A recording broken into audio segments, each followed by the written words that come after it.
Dr. R.K. Jain, you had a remarkable career spanning decades.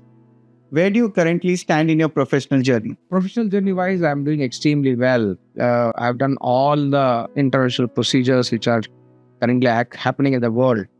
But still, I feel I have not reached my goal. Still, I have to excel. So, whenever somebody asks me that you have achieved everything in professional life, I still feel a lot of things has to be done. I have to see grow because all the younger generation should know that in medicine there is nothing called end. It continues to grow. You have to learn, unlearn, and grow. So somebody says I have achieved everything in profession. No, we have continued to learn, unlearn, grow, learn the new techniques and the new therapies. Unless you do it, you'll never grow. So somebody in medicine says I've achieved everything in profession. That is not correct. That's not the way to grow. So I think for younger generation, medicine is never ending. It is continuous process. You continue to learn and grow. That's what I feel.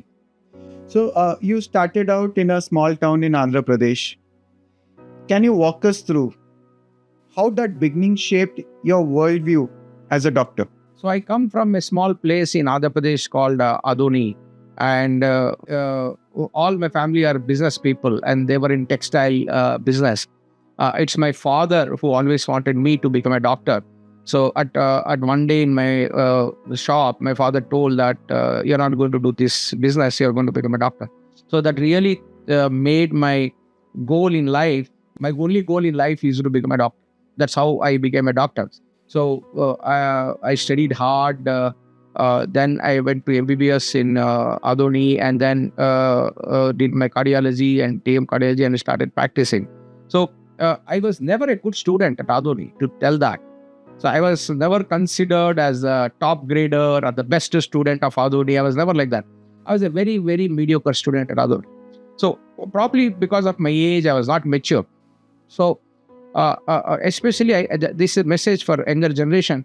Never think that because you didn't excel in your 10th grade or 12th grade, you'll not be successful. So I was never a topper in 10th grade or 12th grade.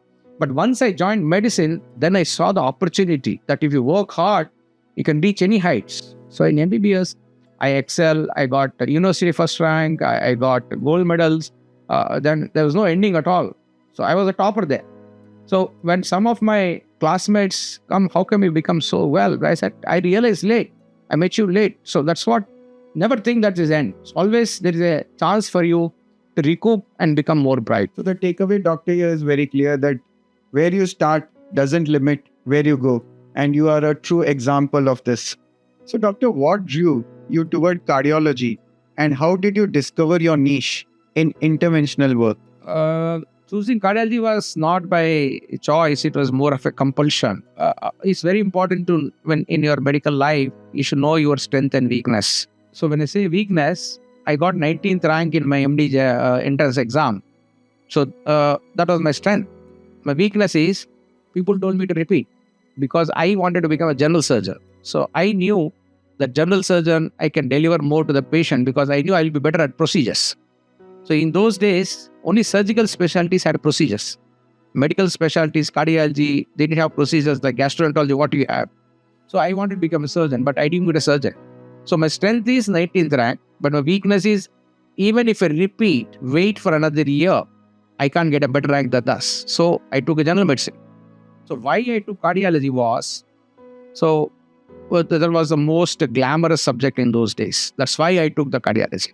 And then only after finishing my MD General Medicine, the cardiology, the interventional part came. Then my dream came true that, okay, even though I've not done surgery, I can do procedures in cardiology and what my strength, I can deliver it to the patient. That's why I chose cardiology. So you've always been curious is what I understand, doctor.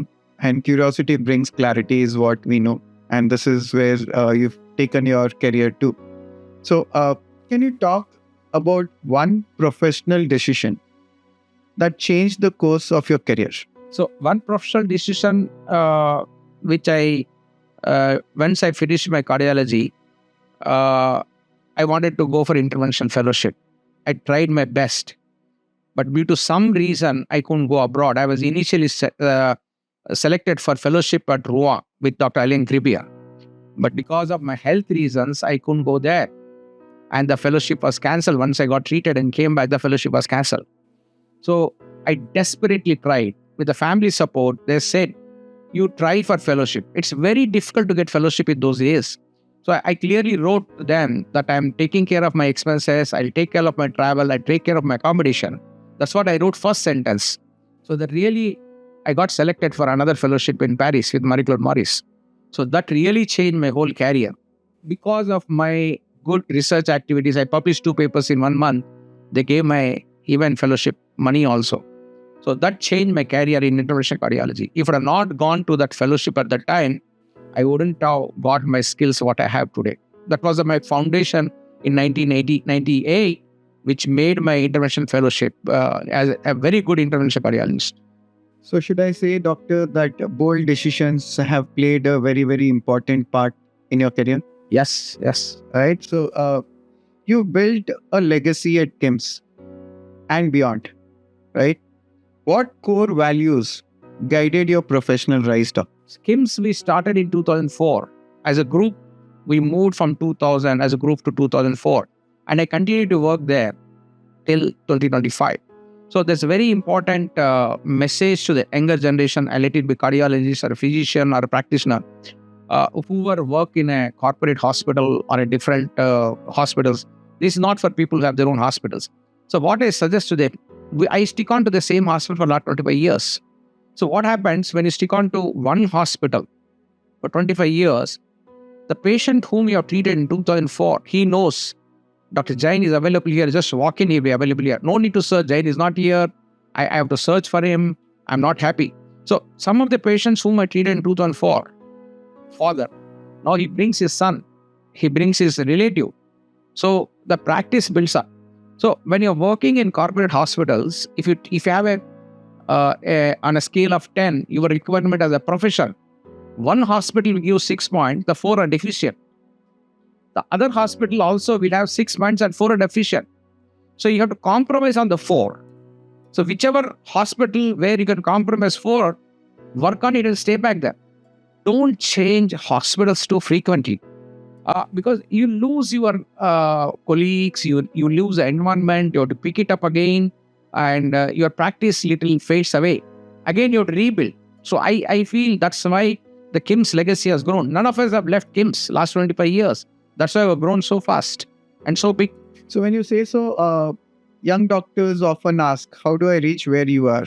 What's your answer to that? That's a very nice question, Bhavik. And I always keep telling all my juniors, my colleagues, my postgraduates and my intervention fellowship, it is a continuous process. You can't stop.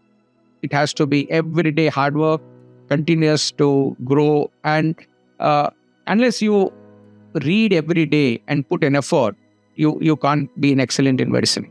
You have to be continuously be updated. What is new in medicine, how to practice, how to implement it, then only you grow. So the message, if you want to really grow, it has to be a continuous process. You can't stop. Medicine, you can't stop. The moment you stop, you vanish. So what doctor is calling out here is very clear. His early years of success, his early stages of life in his career is what he's explaining us. So doctor, let me ask you, what mindset and habits helped you thrive during the most demanding years of training and practice? Coming to practice, definitely physically you're so tired, mentally you're tired. What I feel for the whole of anybody, not only let it be for a professional life, for non-professional people also, the exercise is very, very important. That really takes you to a different place. And when I meant to say exercise, what I do is I do a lot of strength training. That's a very, very important part of anybody's life. The second thing is I do a lot of running. I don't do marathons, but I do 10Ks. So whenever I do a 10K run, it gives me a kick. I get endorphins released in my body. And all the problems which I have in mind, I get a solution when I get running. And I implement it. And I'm more successful. And the other thing is, this exercise really removes the negative feelings in your body. Real negative feelings. So these are two important things. which everybody has to inculcate in their life. Awesome. So you spoke about 25 years of experience in a single institution. You also spoke about the consistency that is bought while youngsters look at growing their careers.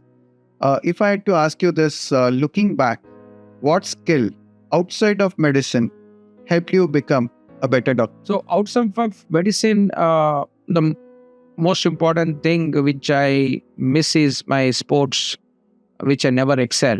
So now the new generation doctors are at least taking, but our generation, some of them are taking, not everybody. You should have a non medical excellency in one of the things. Let it be music, let it be singing, let it be sports activity. Some one thing has to be there for it to excel, and you can equally do it. There's nothing like you can't do it. Consistency, practice, like how you practice medicine. You practice angiography, you practice angioplasty, you practice a hernia surgery. Same way, when you practice sports every day consistently, you can excel in that. That's what I missed life in my younger days, and I think in last 10 years I changed my way of life. I started doing a lot of these activities, and I'm in a different plane now. If you could revisit your early medical years, what advice would you give your younger self? The younger self, what I missed in my, as I already told, my physical activity, I didn't do to the expected level. That really took some of my practicing abilities also. So I suggest that I never took as a sport as a specialty. I should have taken some sport as a specialty, like a tennis or shuttle. I would have been a different person. It's not only just for purpose, it's more for a social interaction. People say that if you have more friends, socially or more active, you're going to live longer. So that type of skill I missed at the time. I think that's what you should get that habit into. Great. So thank you so much with all these inputs, Dr. R.K. Jain. We come back to you very soon for another episode and discuss more about your life's journey. Thank you. Thank you, Bhavik.